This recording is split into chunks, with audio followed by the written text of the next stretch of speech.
And we're live, as my computer just told me. Hello, everyone. Thank you for coming to episode 6 of the Crafty Boys. That's me, Shane, and of course, over on the other side is Dave. Wow, Dave, you're just dropping the cranberry, not the cranberry, the Campbell River. What? What are the? I don't know. You're dropping balls everywhere, man. Thank you, Alan. Thank you. Alan is going to be our interstitial man today. Space for Alan. Yeah. Hi, I'm Alan. I'm in Victoria, BC. Again, as always. And and so thanks for coming by. I could check our stats for our particular show. We've had I don't think you want to say those. I think we've had like 4 people watch all 5 episodes so far. So actually, holy crap, we've had an average of about 35 people per show. Wow, weird. What? Who knows? I don't know who they are. So anyway. Okay, that's weird. So of course we have what our show is all about is that we're a couple of dudes. We're a trifecta of dudes with sometimes a 4th or 5th dude.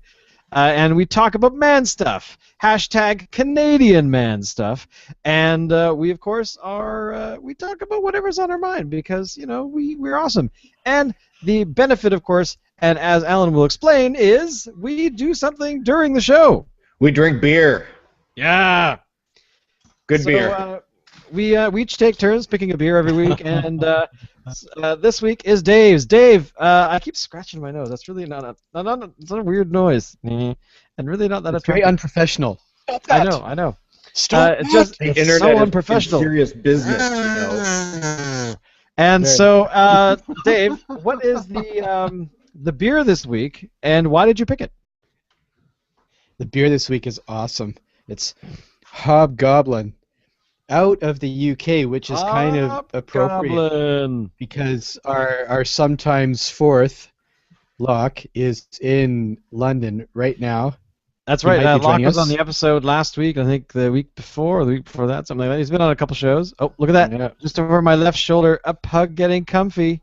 Oh yeah, there we go. Yeah, you are a little ball of pug.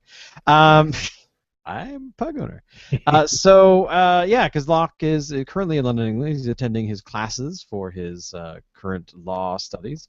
And he'll be gone for a couple of weeks, so he might be back the week after next. And but he is. I did send him an invite today because he did say he would have internet connectivity at, I guess what it is, 5 in the morning where he is. So he's still living on BC time, of course. So, So, gentlemen, So I want to know still, Dave, why did you pick this? Oh, sorry. Is it because Lockhart's in? Is it because he's in London, England? No, although that would sound classy if I said that. I got this strictly because of the label. That's it. Just because of the label. Looks pretty freaky, doesn't he? Like, I wouldn't want to come across that guy in a forest. He does kind of look like the Green Goblin almost. He kind of has the resemblance. You mean from Spider-Man? Yeah, from Spider-Man. If the Green Goblin looked like an idiot with like a big nose and red clothes, like he was gonna beat up Robin Hood. What are you talking about, dude? You're not supposed to drink the beer until we start the show. This is a classic English goblin here, man. Yeah. You don't want to piss these guys off. I had no idea there was a classic goblin. It's like he's the kind of guy that would ask you, before you could cross the bridge, you have to answer him his questions 3. I require 14 pieces of silver for you to be able. Oh, wait a minute! I'm doing a face. I should do this. I require. Anyway, so wow, I went there. Did I tell you that I've been attending improv classes lately? Which I have. Classes? Why? I felt rusty. And also, a couple of friends over here wanted to go, and they've never done improv, and I said, okay, I'll come to the class. Right. So, but it's been quite fun.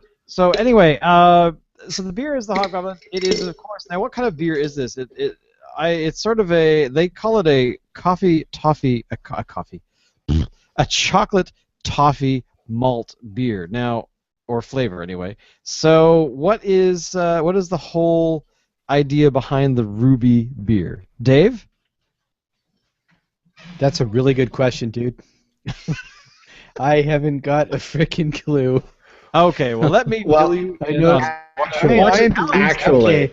For anybody watching this, if they haven't actually seen any episodes before now, I am the least beery of the three of us.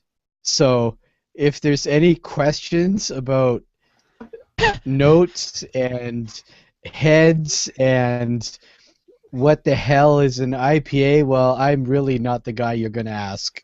Well, then how about we talk about the brewery itself? Let's talk about the brewery. Hey, before we start doing that, can I say something about the chocolate malts and all that kind of stuff? It doesn't denote a flavor. It denotes the color of the actual malt. The color. Right. Yeah. So it doesn't actually add chocolate flavor to it. It's just how it looks. It's kind of interesting that this particular beer is one that I've never had. I think I've seen it around, but I haven't. It's probably the first week that we've actually chosen a beer based on the label, which is actually a very interesting comment because beer labels, wine labels, like beer labels, or more, I guess more so. I'm trying to say that more so wine labels. There's more attention to that kind of world, there's oh yes, the label's very interesting, blah blah blah, the wine and blah blah blah. But then we have like this particular beer, which even the brewery name is kind of cool, Wychwood, with a Y, and so I think that this particular, I don't know, it's so strange that we've chosen it based on that criteria. And Dave, your answer is just because it was cool? Well, okay. No, there is a little more to it. See, the thing is, I'm a total role player from way back, and so Hobgoblins, for any role players out there, was a beer they're pretty common little monster if you're doing fantasy role playing, and so, and I'm into fantasy fiction, anyways. And so it really grabbed me. I thought, wow, that's really cool. It just kind of brought back all kind of warm and squishy memories. So that was why I chose that. Warm and squishy. I would not have described it as warm and squishy, but hey, why not? Warm and squishy memories. I'm not saying the beer is warm and squishy because that would be bad. That would be like Actually, I was on the Granville Island yesterday, showing a couple of friends around, and the interesting thing was we pointed out chocolate-covered gummy bears, and I don't know. I was not brave enough to try them.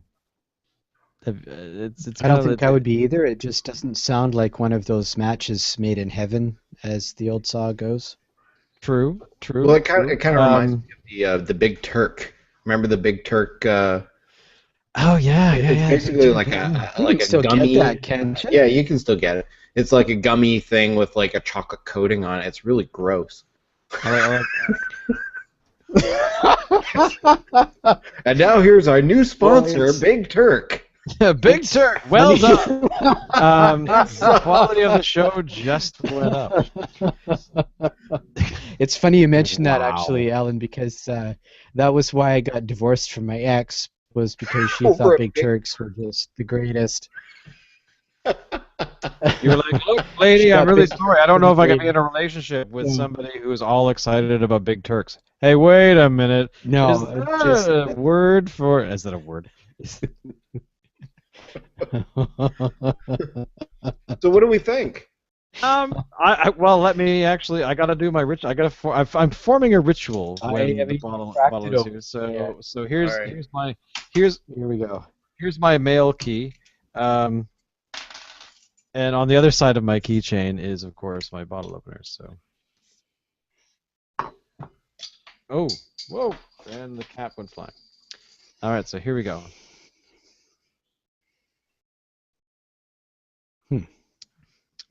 It's very red looking. Yeah. It doesn't hold the head for very long. I'm actually drinking mine straight from the bottle. Me too. Yeah. I'm too lazy to pour.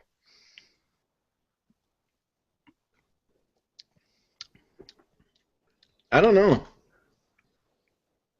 I don't know. I kind of like it. It reminds me actually of a beer that I had from, I think it was 49th Parallel, and they had it's called Ruby Tears, I think. Oh yeah, Gypsy Tears. Gypsy Tears. Sorry, thank you, Gypsy Tears. Is it 49th or is it? Yeah, it's Central 49. City? Yeah, it's 49. And I like that one. I've had, I've ordered jugs of that stuff because it's tasty and it's sort of. But this reminds me of it. Is what I'm trying to say, is that it is kind of a I don't know. There's just like a little bit of a hit to it, a little tang. But I kind of like. This is a good choice, man. This is a very good choice. I don't mind it. It's good. It could use a little bit more flavor, I think.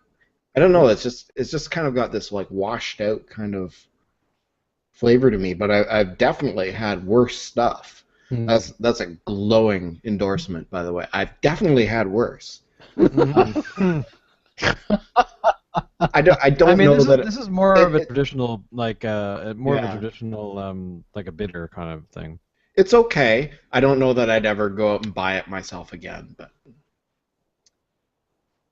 I like it, but it reminds me of other beers that I've had. So either that's a good thing, or maybe the other beers are better. But no, but you're right. The color is nice, though. The color is definitely nice. There was another one that I saw actually at the liquor store when I went to go and pick this up. It looked like a seasonal from Russell Brewing in Vancouver, and it was called Luck of the Irish, and it was a ruby ale. I was interested in. I was thinking about picking that one up, but I didn't. I think I might at some point.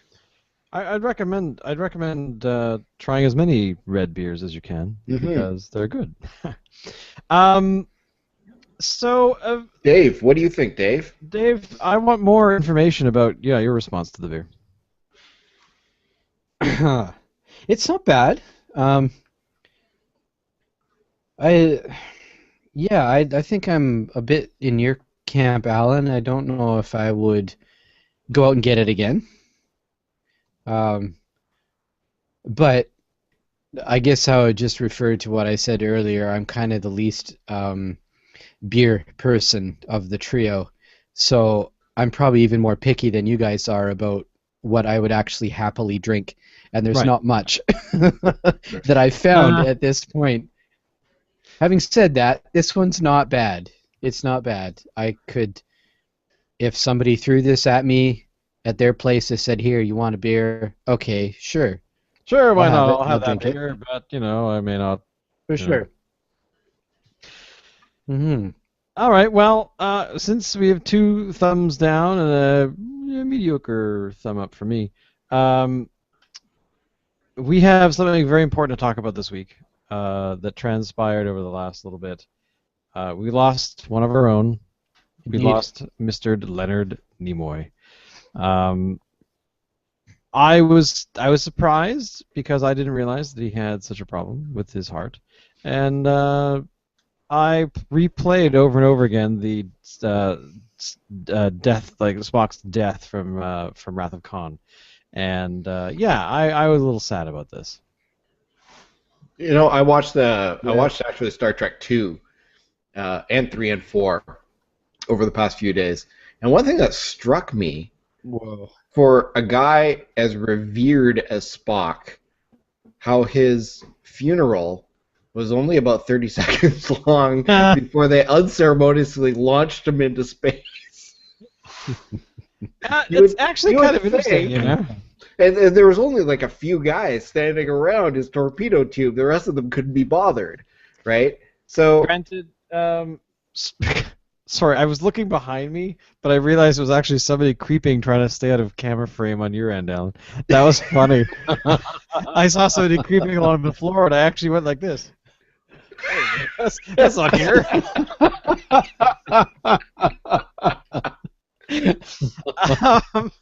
Oh my god.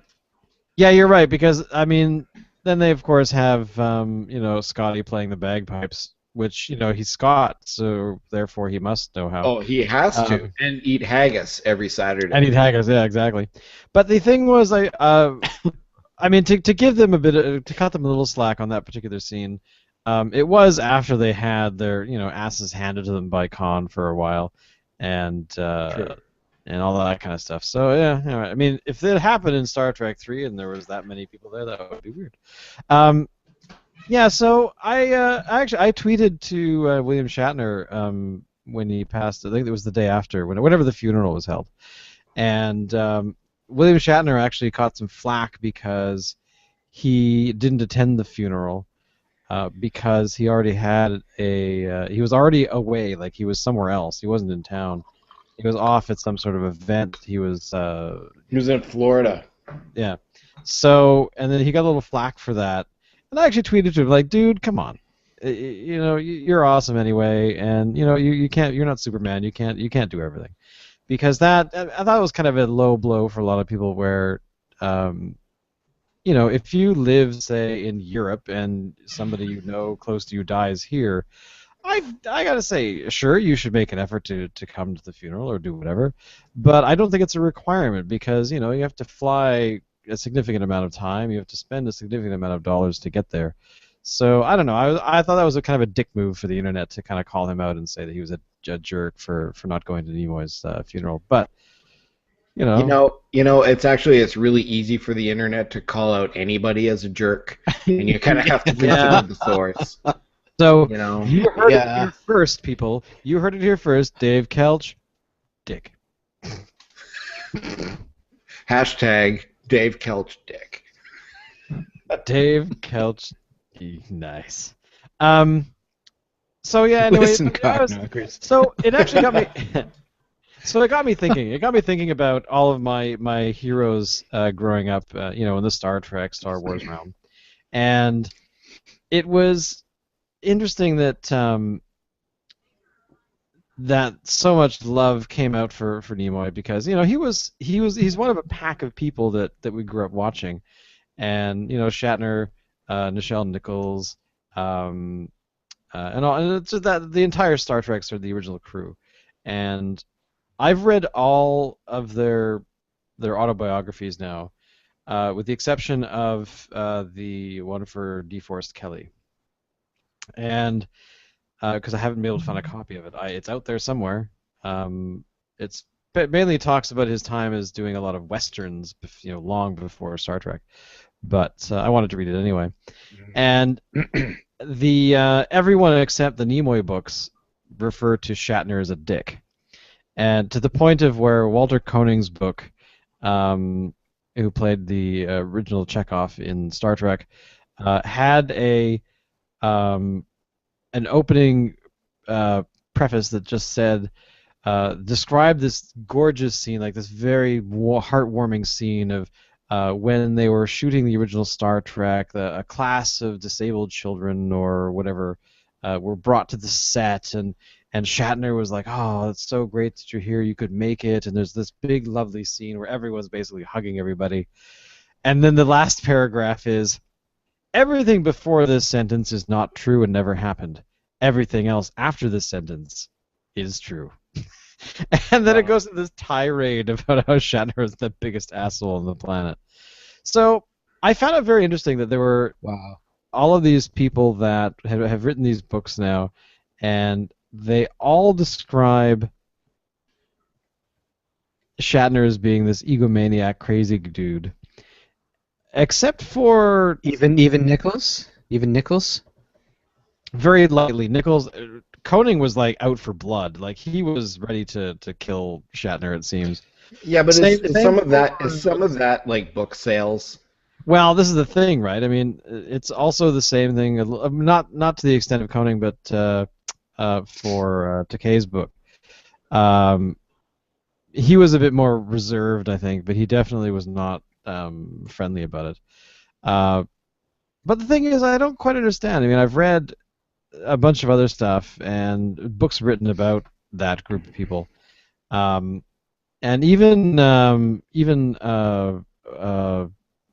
James Doohan's book was kind of, I mean, it did say a few things that were very pointed, but it was not out, it wasn't out for blood kind of thing. But I found it very interesting that the individuals that felt that they wanted to have more out of Star Trek instead of just being the icers were the ones who were bitching and moaning. I mean, even Takei became a captain. His character was promoted and that kind of stuff in Star Trek 6, and even that didn't seem to take the edge off. And I don't know. I don't buy most of it. This crap that these guys are shoveling. But again, at the same time, it was nice reading those books to put a human face on a lot of these people, and especially Nimoy, because I read Nimoy's "I am not Spock," and then his book 20 years later, "I am Spock," and basically he was, when he wrote the first book, which was in 1975, I think it was, and then his other book, which came out in 95. It was interesting just to hear him talking about 20 years apart about the same topic, and how all of them felt trapped after the series, and especially after the first film, where they were typecast. They were made to jump through hoops they normally wouldn't have had to if they had been just more actors or just traditional actors. But the one thing I will point out, in all of their careers, none of them did what Shatner and Nimoy did, where Nimoy went on to be a director. He wanted to actively direct. Shatner also became a director, and I mean, he did the whole T.J. Hooker thing and all these sorts of other shows. So I don't know. I found it interesting that the two people that have had careers beyond Star Trek in a way are the ones getting shit on by the guys that are stuck in that typecast role. Yeah. But again, I raised this beer to Leonard Nimoy, and I will drink it now. And it's a part of our lives is over in a way, True. Something I thought would be kind of fun to do when Star Wars Episode 7 opens, whenever it does. Is it this year or next year? It's this year. The official date is December 18th, but apparently J.J. Abrams wants to move it up to the summer. Oh, really? Yeah. Interesting. But what anyway. Else is opening in the summer? Oh, the Avengers is opening. Lots of things. Jurassic World. You name it, it's opening. Anyway, to go for all, we could all do this. We could go to the opening night thing and get dressed up, but dress up as Star Trek characters. So there'll be like all these Darth Vaders and Stormtroopers and Luke Skywalkers and stuff, and we'll be like Starfleet. That would end up having us either getting beaten up. So we should do it. I'll be Shatner, and Shatner.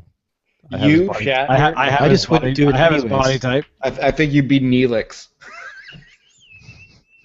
Actually, I wouldn't mind being Neelix. What was Neelix's special pattern? I don't know what I'm talking about. So, yeah.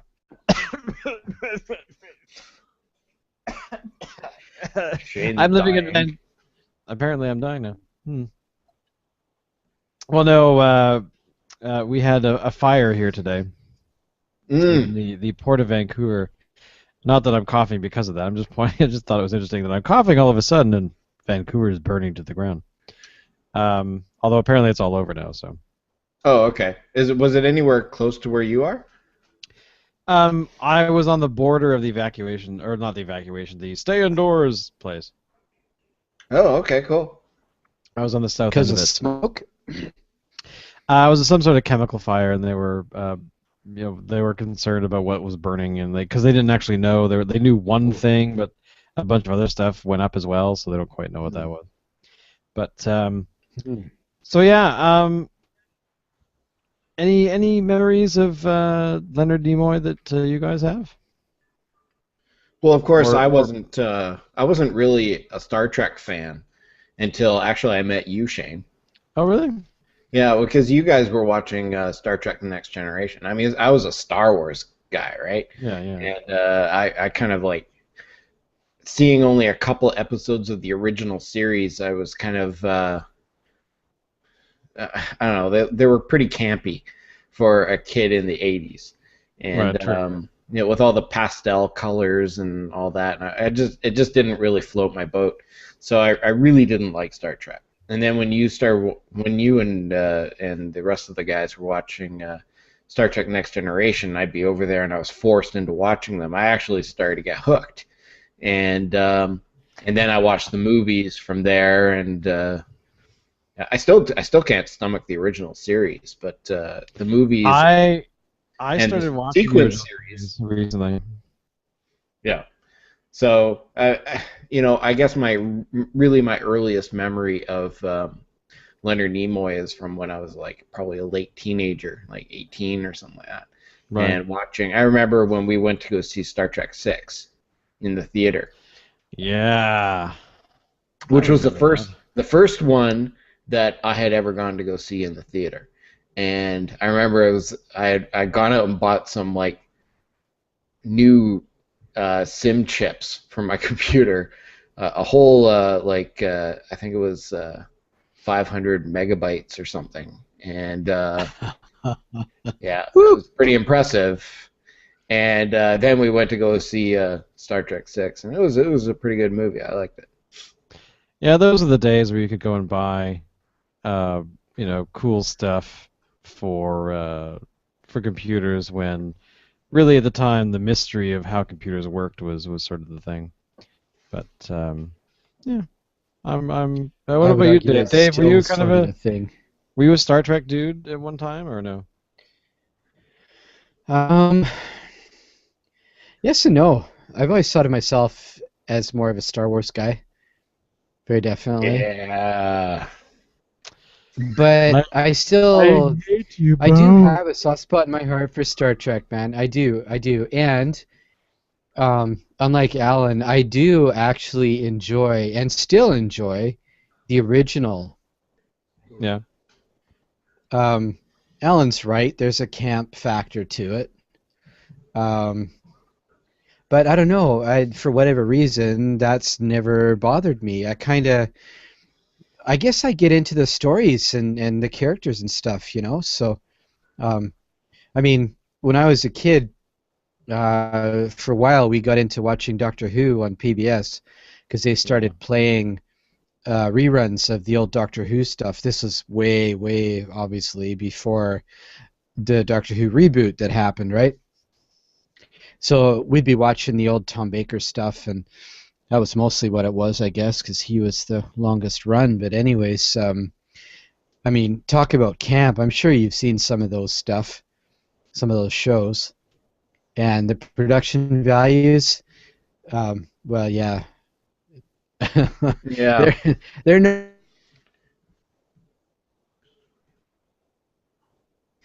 Did we lose him? I don't know what just happened. I think we just lost Dave. It was kind of like, and then he was gone. See, he's the one holding back the show because of the crappy internet connection he has. I mean, God, the guy, you know. Holy cow! I think he's I don't know where the hell he went. He's totally gone. So let's talk about him behind his back. Oh wait, this is go online, right?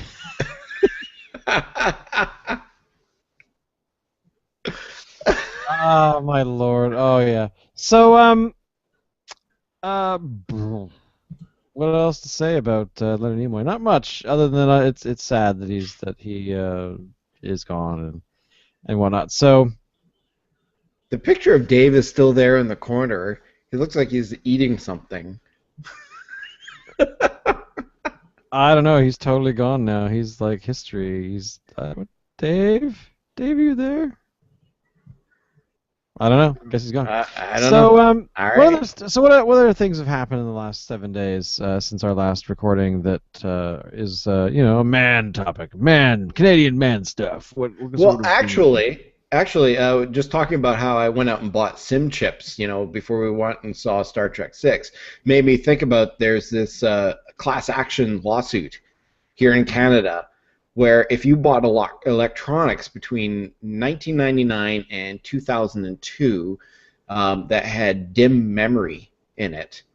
Really? That you can make a claim in this class action lawsuit because I guess apparently they fixed the price of the memory at the time, and if you bought anything that had dim memory in it in that time frame, you paid too much. So, oh, wow. So there's this class action lawsuit thing. You can go on it online. You can register to claim. You get $20. You don't need a receipt. You don't need proof.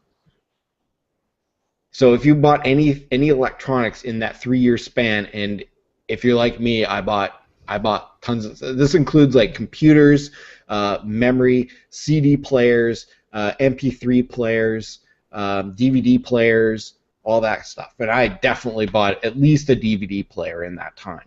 So I went and signed up for it. Well, you should share the link and we can all sign up. Oh, yeah, I should share. I know that I bought a DVD player around that time. I know I bought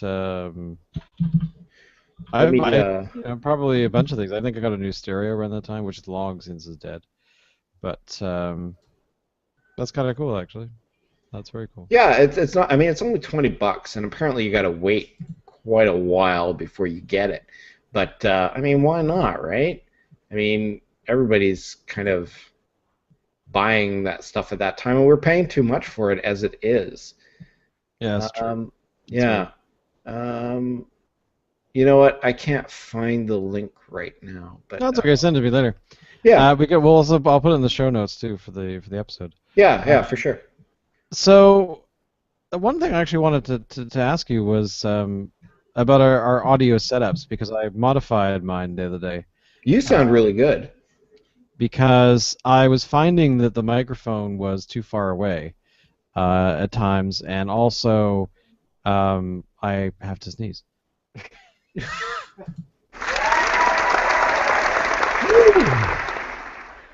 I'm still fighting it. Okay, so if you notice here, I used to have these long white zap straps, because I use zap straps because the one thing I have this little gooseneck arm thing that I've bolted, screwed into the post here, and for the longest time when I first got it, I just had one holder here that had my pop mic or pop filter on it. But I realized after a little while that because this was holding up, because this microphone is, it's not hugely heavy, but it's heavy enough where, the gooseneck can't hold it up, which I knew when I bought it. So I've strapped it down a little bit differently, and I used a color I could actually see more readily than just plain see-through sort of white. And I used smaller ones so that I could actually move it up and down just by hooking it in this really convenient nail up here. But the reason I was bringing it up is that this is actually quite dangerous for pop filters. Where did the pop filter go? My pop filter is gone. Where did it go? But anyway, the metal holder, the actual thing that clamps onto whatever's holding up your microphone, it actually has really bent significantly, and I damaged the thing.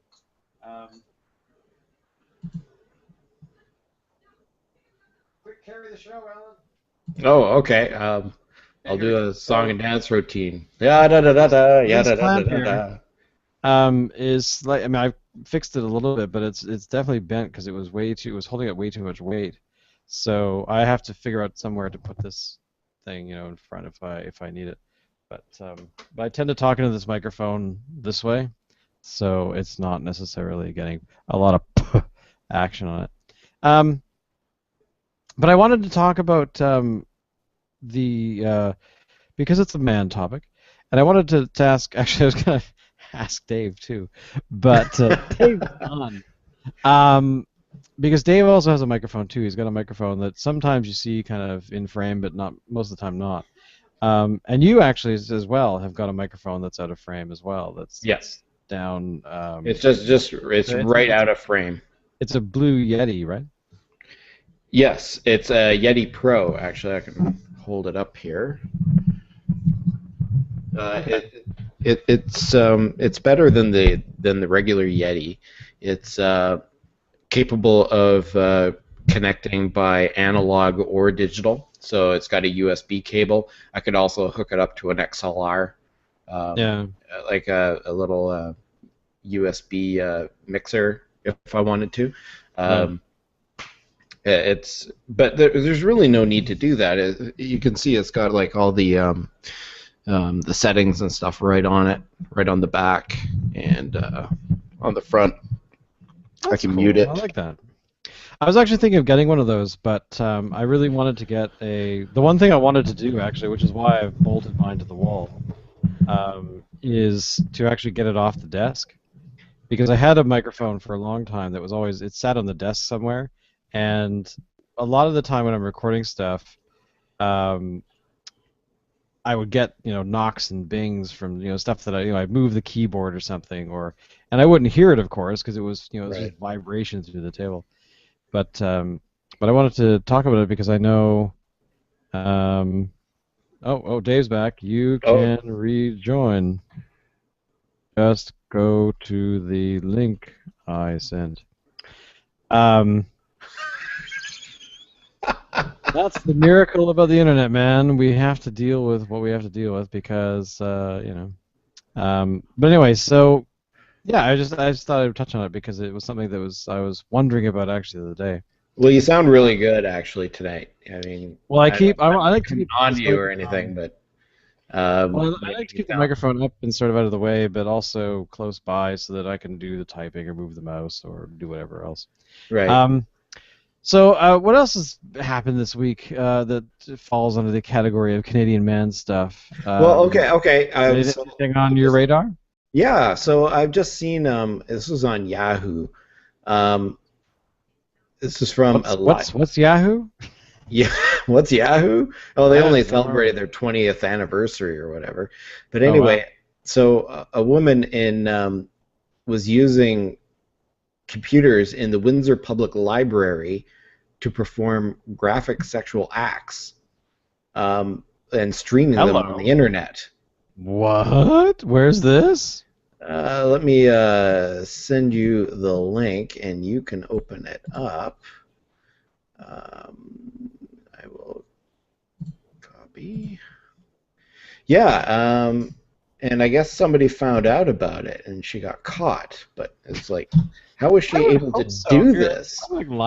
She apparently did this like multiple times over a long period of time, and nobody caught her. Like, how does that happen? I mean, still, a part of me is kind of like, wow, that's... Honestly, it's quite ballsy, actually. Well, yeah, I mean, considering she doesn't have any, but... Well, that's really kind of sad, actually. That's incredibly sad. So it says here that live sex shows streamed from Windsor Libraries performed graphic sex acts multiple times inside at least 2 branches of the Windsor Public Library over a 3-month period and streamed it all live online. Flashing her boobs using sex toys?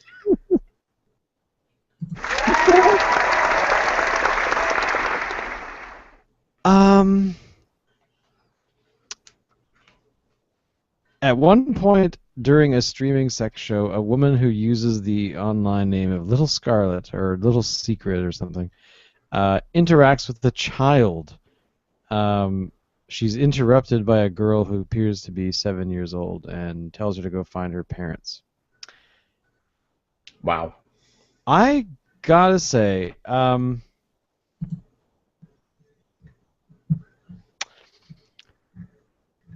over here, camera 2. I gotta say that if you are that horny, there's this thing called Tinder. Yeah, that's all I really gotta say, camera 2. Thanks. So anyway, wow, that's highly disturbing. I had no idea that there was actually a story this week. But yeah, I don't know. If you, well, okay, what would you do if you came across that? That's highly, well, I wouldn't watch it. Like anyway, in a library? Well, no, but I mean, like if you were in the library. You mean in person? Yeah. But, like if you happened to, like, how would you react? Well, because I'm a nerd, I'd probably understand what the hell was going on. Well, yeah, but I mean, I would probably call her out on it. Like the other day, speaking of man stuff, this is totally a weird topic to get into, but I ran across this website. It was a blog about called Oldifying Books, and so he was taking books and he was making custom covers, then aging the books to make them look like they were really, really old. And I thought it was kind of neat. I was like, wow, that's kind of amazing. So I did a check on the different books that he had done, and I realized very quickly that a lot of the books he was doing, he was just printing off text from like ebooks of just any book and making these other things and selling them for like $200 or $300 a shot. And but one of the books was Lord of the Rings and The Hobbit, and he was printing them out with custom fonts and the whole thing, and I lost my shit because I was so mad. I was initially thinking he was printing off like public domain stuff and doing that, which would be totally fine. But then I saw him printing off like not just Tolkien, but he was printing off a whole bunch of other things, like some popular titles and things, and with no thought or idea that he was doing anything against the law.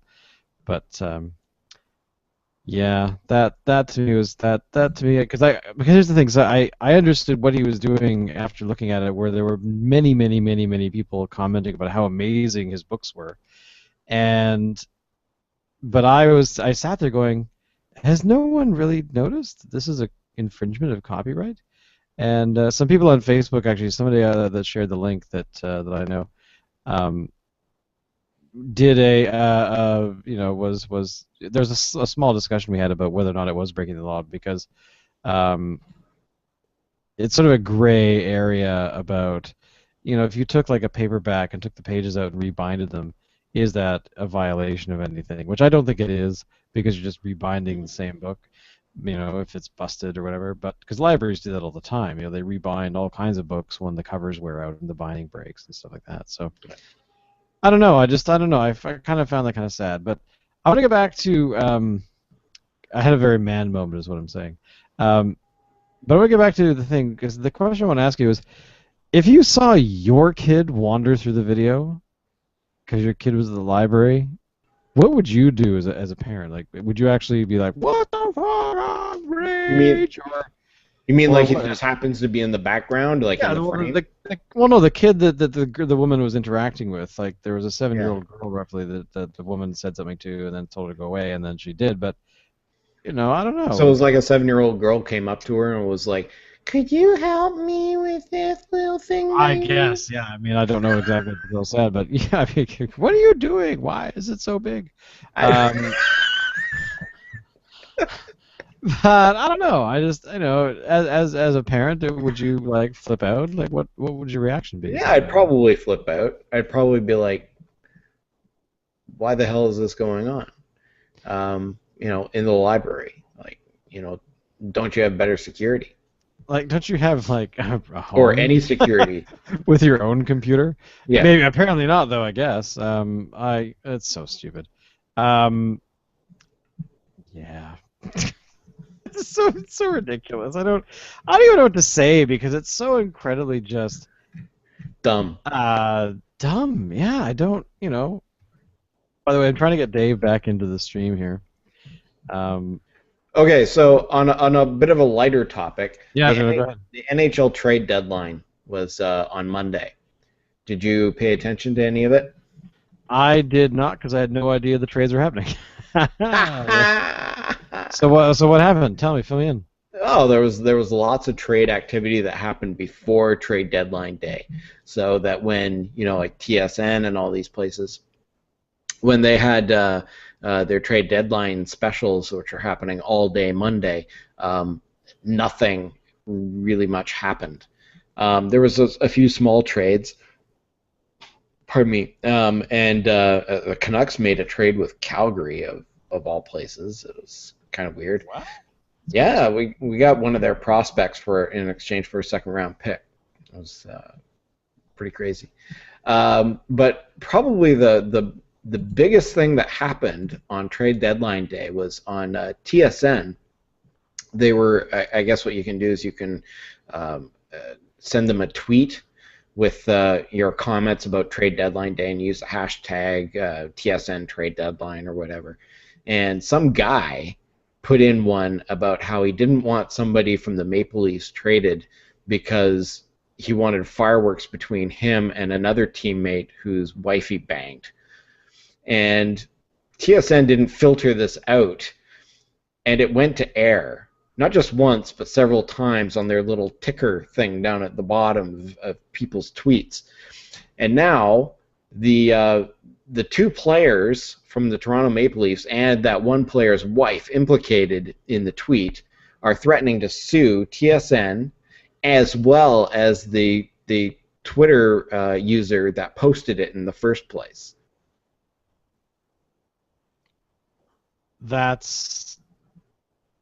Sounds really weird. Well, there may be a bit of a precedence for this because Okay. Brian Burke, when he was the GM of the Toronto Maple Leafs, found some tweets that some people, just random people out there, had been spreading about him, and that were libelous. Okay.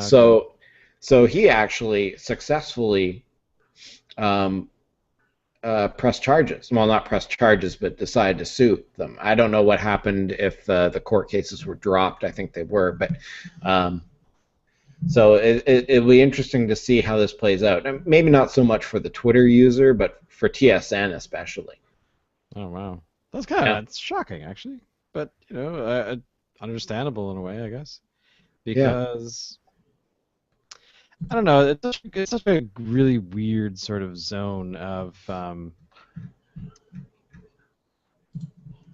what is truly libelous versus not, and it's just some idiot being a dirk. A dirk?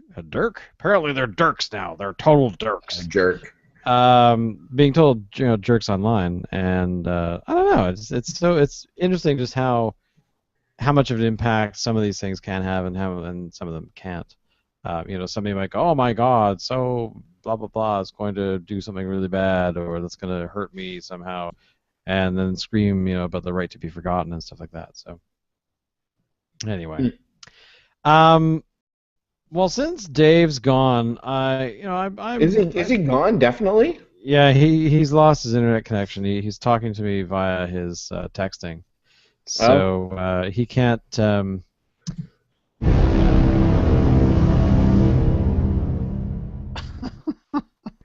Oh, he's back! Holy crap, Dave! I was just mourning your loss there. What happened, man? What happened? Thank you very much. Yeah, my dad turned off the fucking modem. That's interesting. It was a mistake. How do you turn off the modem? He turned it off. Oh, yeah, okay. He had it plugged into a power bar. I think he was futzing around with making some changes to hardware and ended up plugging in the thingy into a power bar that he didn't realize was there and turned it off. And so, yeah, that's why I disappeared. It was kind of weird. Well, you're kind of like you were in mid-sentence and it kind of like, and your face froze, and it was weird. We were kind of sitting here waiting. It was like, aliens have invaded and kicked his ass. Well, and I just kept going along merrily, not even noticing, until a few seconds later I realized both you guys were frozen in midair, and I'm like, oh, fuck. You know what could have been the worst part is you would have been the only one on air. And then Shane and I are gone, and you're left holding the show on your own there. Oh, that would no. Well, I mean, it's actually kind of interesting because I was feeling bad that you weren't here, so I was thinking about, closing it off without talking about the last topic that I was thinking about. But since you're back, I'm going to bring it up now. Just the other day, a company called Swacom released a new a new vibrator, a dildo-y vibrator thing. What are they called? But this is the difference about this particular one. It has a camera built in, so you can take internal selfies of your vagina. It's called the Intimate Sex Selfie Stick HD camera, which gives women the ability to watch themselves have an orgasm by recording it in. Apparently, according to this, it says HD video. In glorious HD. So you can watch she can watch her internal bits and bobs do whatever they do during orgasm. I'm not going to pretend I understand the female orgasm. But I was I don't know. I was like, oh God, really? Dude, like I don't want to know that. How do they handle the lighting issue? Well, that's kind of what I was wondering. Dark. However, it comes with its built-in lighting source, so you are free to flushla in your hoo-hoo and flapadop in your bluha all you want with the Intimate Sex Selfie Stick. Wow. So, boys, what kind of toys have you got at home? I have a Darth Vader action figure. Sweet. When I go to bed, it hasn't boldly gone where no toys gone before. I actually just watched an episode earlier today, this evening, of The Big Bang Theory, which had James Earl Jones prank door knocking on Carrie Fisher's door.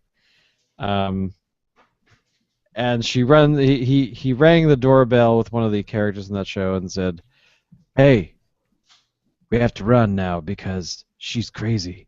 And she comes out with a baseball bat, and James Earl Jones has run off into the woods and whatever nearby, and she goes, "That's not funny anymore, James." And he goes, "Ha ha ha! But why am I the one laughing?" Ah. So anyway, how the hell did I think about that? That's kind of bizarre. So that is random. We went from selfie sticks for vaginas to James Earl Jones. Sounds like a natural. No disrespect intended. Oh, I know, because I asked you what kind of toys you have at home, meaning, of course, sexual intimate toys such as the selfie stick, and you said, "Oh, that's right, you said a Darth Vader." Who's not gone where those toys have gone before? And we're back.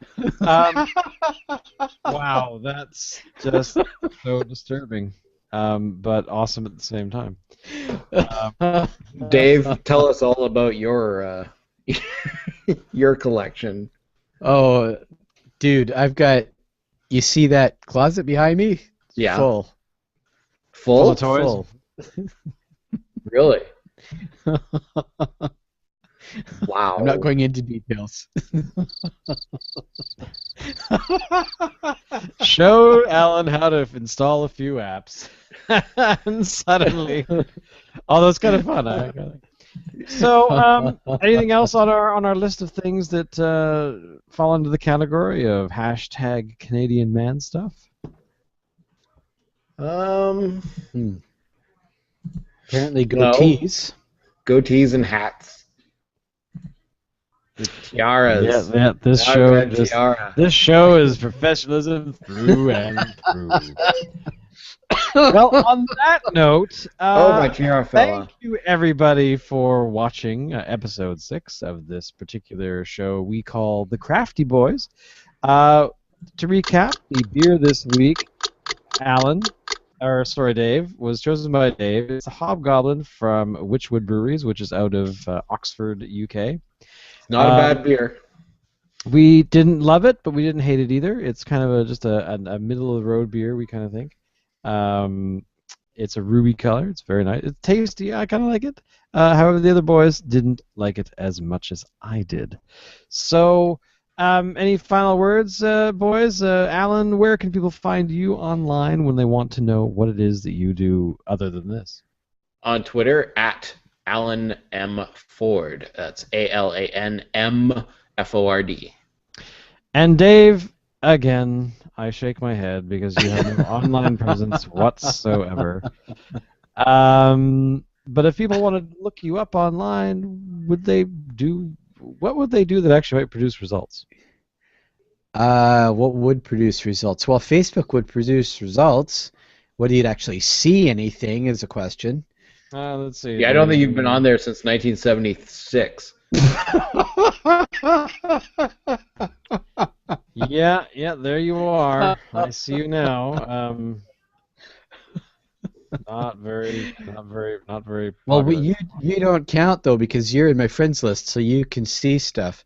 Well, that's just it. I mean, how's anybody going to be able to like follow you if they're not on your friends list, right? So any of our like 4 regular viewers or listeners or whatever the hell you want to call them, they're not going to be able to.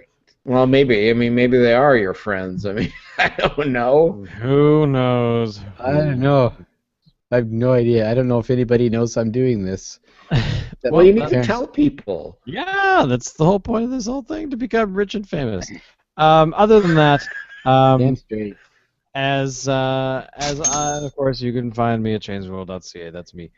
So thank you again, everybody, for checking us out, tolerating our wandering brains, talking about hashtag Canadian man stuff, and apparently selfie sticks for the vagina. Thank you. I don't actually. Somebody responded. I tweeted it out a little bit ago, and somebody responded going, "Good Lord!" Yeah, absolutely. Fair enough.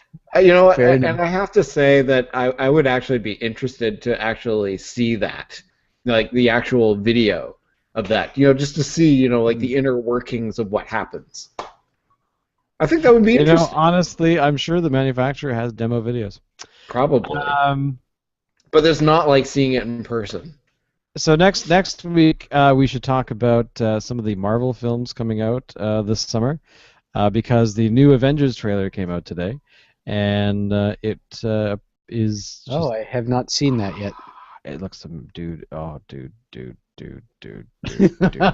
All right, I'm gonna end the broadcast, and again, thank you very much, and we'll see you guys next. Thank you. Yeah.